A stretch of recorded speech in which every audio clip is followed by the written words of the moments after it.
आज मैं आपसे एक ऐसे नंबर के बारे में बात करना चाहता हूं जो पूरी मेडिसिन में सबसे महत्वपूर्ण नंबरों में से एक है, लेकिन फिर भी ज्यादातर लोगों ने या तो उसका नाम कभी ठीक से सुना ही नहीं होता, या अगर सुना भी होता है तो वे ये नहीं समझते कि उसका मतलब क्या है और वो इतना महत्वपूर्ण क्यों है। ये नंबर है HbA1c यानी ग्लाइकेटेड हीमोग्लोबिन। और यहां बात सिर्फ डायबिटीज की नहीं है, हम एक ऐसे नंबर की बात कर रहे हैं जो आपके शरीर के भविष्य की दिशा दिखा सकता है।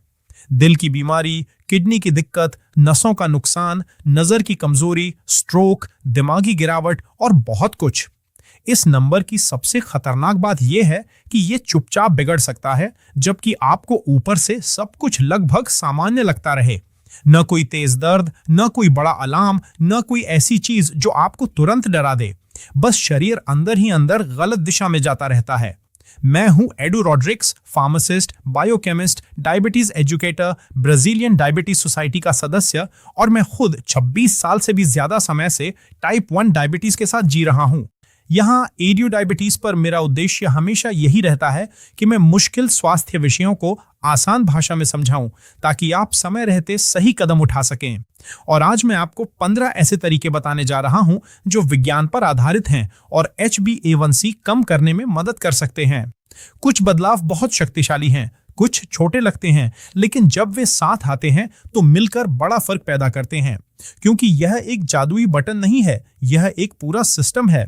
और जब सिस्टम के कई हिस्से एक साथ सुधरते हैं तब शरीर का जवाब भी बेहतर आता है। लेकिन इन 15 बातों पर जाने से पहले मुझे एक चीज बहुत सरल तरीके से समझानी है। HbA1c किसी एक दिन की फोटो नहीं है। यह वैसा टेस्ट नहीं है जैसा फास्टिंग शुगर, जो आज कम और अगले हफ्ते ज्यादा हो सकती है। HbA1c हमें पिछले लगभग 3 महीनों का औसत बताता है कि आपके खून में शुगर कितनी रही। आपके लाल रक्त कोशिकाओं के अंदर एक प्रोटीन होता है जिसे हीमोग्लोबिन कहते हैं।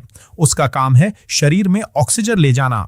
जब खून में ग्लूकोज घूमती है तो उसका कुछ हिस्सा इस हीमोग्लोबिन से चिपक जाता है। जितनी ज्यादा और जितनी देर तक शुगर खून में रहती है, उतना ज्यादा हीमोग्लोबिन उस शुगर से कोटेड हो जाता है। यही चीज ये टेस्ट मापता है। और ये इतना महत्वपूर्ण इसलिए है क्योंकि लाल रक्त कोशिकाएं लगभग 3 महीने तक जीवित रहती हैं। इसलिए ये टेस्ट सिर्फ ये नहीं बताता कि आज सुबह क्या हुआ, ये पिछले कई हफ्तों और महीनों की कहानी बताता है। ये आपका पैटर्न दिखाता है।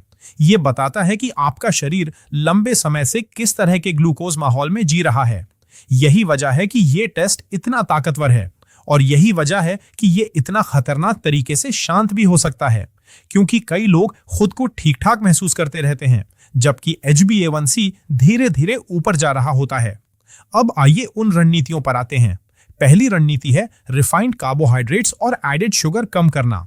मुझे पता है कि ये बात सुनने में बहुत आम लगती है, लेकिन सच ये है कि बहुत से लोग अभी भी ये समझ नहीं पाते कि रोजमर्रा की जिंदगी में ये चीजें कितना नुकसान कर रही हैं। सफेद ब्रेड, मीठे सीरियल, बिस्किट, पेस्ट्री, मीठे ड्रिंक्स, डेजर्ट और कई अल्ट्रा प्रोसेस्ड चीजें ब्लड शुगर को बहुत तेजी से ऊपर ले जा सकती हैं। समस्या सिर्फ ये नहीं कि उनमें चीनी है, असली समस्या ये है कि वे कितनी तेजी से खून में पहुंचती हैं। और जब चीनी लिक्विड रूप में आती है तो नुकसान और तेज हो जाता है। मीठे जूस, सॉफ्ट ड्रिंक्स, बहुत मीठी चाय या कॉफी और दूसरे शुगर वाले पेय शरीर में बहुत जल्दी जाते हैं। शरीर को उन्हें संभालने का समय ही नहीं मिलता। दूसरी रणनीति है फाइबर बढ़ाना। फाइबर उन चीजों में से है जिसे लोग बहुत कम महत्व देते हैं, जबकि ये ब्लड शुगर को स्थिर रखने के सबसे मजबूत औजारों में से एक है। फाइबर कार्बोहाइड्रेट के अवशोषण को धीमा करता है, खाने के बाद शुगर के तेज उछाल को कम करता है, और साथ ही आपकी आंतों की अच्छी बैक्टीरिया को भी भोजन देता है। और आज हम ये अच्छी तरह जानते हैं कि आंतों की सेहत का सीधा असर इंसुलिन सेंसिटिविटी और इन्फ्लेमेशन पर पड़ता है। सब्जियां, दालें, बीज, मेवे और फाइबर से भरपूर असली खाना आपके शरीर को कहीं ज्यादा स्थिर मेटाबॉलिक माहौल दे सकता है। तीसरी रणनीति है प्रोटीन की मात्रा और गुणवत्ता सुधारना। बहुत से लोग जितना समझते हैं उससे कम प्रोटीन खाते हैं, और प्रोटीन बहुत बड़ा काम करता है। ये पेट भरने में मदद करता है, शुगर के अवशोषण को धीमा करता है और खाने को ज्यादा स्थिर बनाता है। और जब दिन की शुरुआत में, खासकर नाश्ते में, अच्छा प्रोटीन शामिल होता है तो अक्सर पूरा दिन आसान हो जाता है। कम जल्दी भूख लगती है, कम क्रेविंग होती है और कम शुगर स्पाइक्स आते हैं। इसीलिए अंडों, बिना चीनी वाले दही, पनीर, चिकन, मछली या किसी अच्छे प्रोटीन स्रोत पर आधारित नाश्ता ब्रेड, सीरियल, जूस या मीठी चीजों वाले नाश्ते की तुलना में कहीं बेहतर हो सकता है। चौथी रणनीति है पूरे खाने के पैटर्न को बेहतर बनाना, सिर्फ कैलोरी गिनना नहीं। ऐसा भोजन जिसमें सब्जियां, दालें, मेवे, बीज, मछली, ऑलिव ऑयल और कम अल्ट्रा प्रोसेस्ड फूड हो, उसके समर्थन में बहुत मजबूत वैज्ञानिक प्रमाण हैं। इससे इंसुलिन सेंसिटिविटी बेहतर होती है और ब्लड शुगर कंट्रोल में मदद मिलती है। मुझे इस दृष्टिकोण की सबसे अच्छी बात यह लगती है कि ये सिर्फ कम खाने की बात नहीं करता, ये ऐसे खाने की बात करता है जो शरीर के लिए काम करना आसान बना दे। पांचवी रणनीति है अतिरिक्त चर्बी कम करना, खासकर पेट और अंदरूनी अंगों के आसपास जमा फैट। हमेशा बहुत बड़ा वजन कम करना जरूरी नहीं होता। कई लोगों में सिर्फ 5 से 10% वजन कम होने से ही बड़ा मेटाबॉलिक फर्क आता है, और इसका मुख्य कारण सिर्फ शरीर का आकार नहीं है। असली बात है विसरल फैट, यानी वो फैट जो अंदर जमा होता है। ये फैट सिर्फ स्टोर किया हुआ वजन नहीं है, ये सक्रिय टिश्यू है। ये इन्फ्लेमेशन बढ़ाता है, इंसुलिन रेजिस्टेंस को खराब करता है और लिवर तथा पैंक्रियास के काम को मुश्किल बना देता है। जब ये कम होता है तो शरीर बहुत बेहतर प्रतिक्रिया देने लगता है। छठी रणनीति है रेजिस्टेंस ट्रेनिंग, यानी ताकत बढ़ाने वाली एक्सरसाइज। मांसपेशियां ब्लड शुगर नियंत्रण में बहुत बड़ी भूमिका निभाती हैं। मांसपेशियां उन मुख्य जगहों में से हैं जहां खून की ग्लूकोज जाकर इस्तेमाल हो सकती है। जितनी बेहतर आपकी मांसपेशियां होंगी, उतना बेहतर आपका शरीर शुगर को संभाल पाएगा। यहां बात बॉडी बिल्डिंग की नहीं है, बात यह है कि शरीर में इतनी कार्यशील मांसपेशी बनी रहे कि वो मेटाबॉलिज्म की मदद करे। हफ्ते में कुछ सेशंस भी बहुत उपयोगी हो सकते हैं। सातवीं रणनीति है नियमित एरोबिक एक्टिविटी। तेज चलना, साइकिल चलाना, तैरना, नाचना या कोई भी नियमित एक्टिविटी इंसुलिन सेंसिटिविटी को बेहतर बनाती है और शरीर को ग्लूकोज इस्तेमाल करने में मदद करती है। यहां सबसे जरूरी चीज है नियमितता। एक बार बहुत मेहनत करना और फिर लंबे समय तक कुछ न करना, उससे बेहतर है थोड़ा थोड़ा लेकिन लगातार करना। आठवीं रणनीति है पूरे दिन में ज्यादा हिलना डुलना, सिर्फ वर्कआउट नहीं। ये बात बहुत कम आंकी जाती है। कोई व्यक्ति 1 घंटा एक्सरसाइज कर सकता है, लेकिन उसके बाद पूरा दिन बैठा रह सकता है, और लंबे समय तक बैठे रहना अपने आप में शरीर की ग्लूकोज हैंडलिंग खराब करता है। ज्यादा खड़े होना, खाने के बाद चलना, लंबे बैठने को बीच बीच में तोड़ना, ये सब सचमुच फर्क डालता है। 9वीं रणनीति है नींद बेहतर करना। खराब नींद स्ट्रेस हार्मोन्स बढ़ाती है, इंसुलिन सेंसिटिविटी कम करती है, फास्टिंग शुगर बढ़ाती है, भूख और क्रेविंग्स बढ़ाती है। बहुत से लोग ठीक ठाक खाते हैं, लेकिन उन्हें अच्छा सुधार इसलिए नहीं दिखता क्योंकि उनकी नींद पूरे सिस्टम को पीछे खींच रही होती है।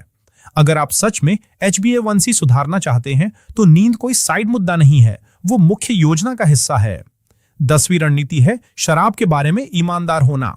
बहुत लोग इसके असर को कम करके आंकते हैं, लेकिन लिवर शराब को सबसे पहले प्रोसेस करता है। जब वो शराब को संभालने में लगा होता है तो वो मेटाबॉलिज्म को उसी तरह नहीं संभालता जैसे सामान्य स्थिति में करता है। इससे फैटी लिवर बढ़ सकता है, ट्राइग्लिसराइड्स खराब हो सकते हैं और शुगर कंट्रोल कठिन हो सकता है। यहां बात डराने की नहीं, सच्चाई से देखने की है। 11वीं रणनीति है उस अंदरूनी वातावरण को लगातार बेहतर करना जो विसरल फैट को बनाए रखता है। आप ये तय नहीं कर सकते कि शरीर किस जगह से पहले फैट घटाएगा, लेकिन जब इंसुलिन सेंसिटिविटी बेहतर होती है, नींद सुधरती है, खाना सुधरता है और एक्टिविटी बढ़ती है, तो अक्सर वही खतरनाक अंदरूनी फैट घटने लगता है।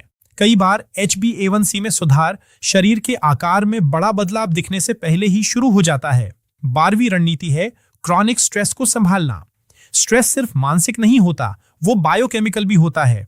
जब कोर्टिसोल लंबे समय तक ऊंचा रहता है तो लिवर ज्यादा ग्लूकोज छोड़ता है, कोशिकाएं इंसुलिन के प्रति कम संवेदनशील होती हैं और HbA1c कम करना बहुत कठिन हो जाता है। मैंने ऐसे लोगों को देखा है जो बहुत कुछ सही कर रहे थे, लेकिन उनका शरीर लगातार अंदरूनी दबाव में जी रहा था। 13वीं रणनीति है खाने के समय पर ध्यान देना। कुछ लोगों के लिए जल्दी डिनर करना और देर रात खाना कम करना बहुत मददगार हो सकता है। ये कोई फैशन वाला कठोर नियम नहीं होना चाहिए, लेकिन कई मामलों में रात के देर से खाने को कम करने से शरीर को ग्लूकोज संभालने में राहत मिलती है। 14वीं रणनीति है अल्ट्रा प्रोसेस्ड फूड्स को जितना हो सके कम करना। ये बात पहले की कई बातों से जुड़ती है, लेकिन इसे अलग से कहना जरूरी है। ये खाद्य पदार्थ अक्सर बहुत जल्दी ज्यादा खा लिए जाते हैं, इनमें फाइबर कम होता है, पेट भरने का एहसास कम मिलता है और ये ब्लड शुगर को बहुत अस्थिर कर सकते हैं। जब आप इन्हें असली भोजन से बदलते हैं तो शरीर कई बार बिना किसी जटिल गणना के ही सुधार दिखाना शुरू कर देता है। और 15वीं रणनीति है ये समझना कि दवा लेना असफलता नहीं है। अगर संभव हो तो जीवन शैली ही आधार होनी चाहिए, लेकिन अगर दवा की जरूरत है तो इसका मतलब ये नहीं कि आप हार गए। दवा एक उपकरण है। कुछ दवाएं इंसुलिन सेंसिटिविटी बेहतर करती हैं, कुछ दिल और किडनी की रक्षा करती हैं, कुछ ग्लूकोज लोड कम करने में मदद करती हैं। यहाँ अहंकार महत्वपूर्ण नहीं है, आपका भविष्य महत्वपूर्ण है। और अब मैं आपको वो सबसे महत्वपूर्ण बात देना चाहता हूं जो इस पूरे वीडियो से आपके साथ जानी चाहिए। HbA1c एक परफेक्ट दिन से नहीं बदलता, ये पैटर्न से बदलता है। ये आपके खाने, आपकी गतिविधि, आपकी नींद, आपके तनाव, आपकी मांसपेशियों, आपके विसरल फैट, आपके लिवर की सेहत और आपकी रोज की निरंतरता का संयुक्त प्रभाव दिखाता है। यही वजह है कि ये रणनीतियां साथ में सबसे अच्छा काम करती हैं। वे एक दूसरे को मजबूत करती हैं। शरीर बार बार मिलने वाले संकेतों पर प्रतिक्रिया देता है। और सच कहूं, ये अच्छी खबर है, क्योंकि इसका मतलब है कि आपको एक ही रात में पूरी जिंदगी बदलने की जरूरत नहीं है। आपको अतिशयोक्ति की जरूरत नहीं है। आपको दिशा चाहिए, आपको निरंतरता चाहिए। आपको उस समय शुरू करना है जब नंबर बहुत ऊपर जाने से पहले अभी भी चीजें बदली जा सकती हैं। क्योंकि असली दुखद बात यही है कि इस पूरी प्रक्रिया का बड़ा हिस्सा सुधारा जा सकता है, और शुरुआती चरण में तो कई बार उल्टा भी जा सकता है अगर समय रहते उस पर काम किया जाए। प्री डायबिटीज बेहतर हो सकता है, शुरुआती टाइप 2 डायबिटीज बहुत सुधर सकता है, और कुछ मामलों में लंबे समय की रिमिशन में भी जा सकता है। लेकिन यहाँ सबसे महत्वपूर्ण शब्द है समय रहते। शरीर के चिल्लाने का इंतजार मत कीजिए। अगर वो वर्षों से आपको धीरे धीरे संकेत दे रहा है, अभी सुनिए, क्योंकि बेहतर भविष्य अक्सर किसी एक बड़े फैसले से नहीं बल्कि छोटे, दोहराए गए टिकाऊ बदलावों से बनता है, बहुत पहले, उससे पहले कि बड़ी समस्या सामने आए।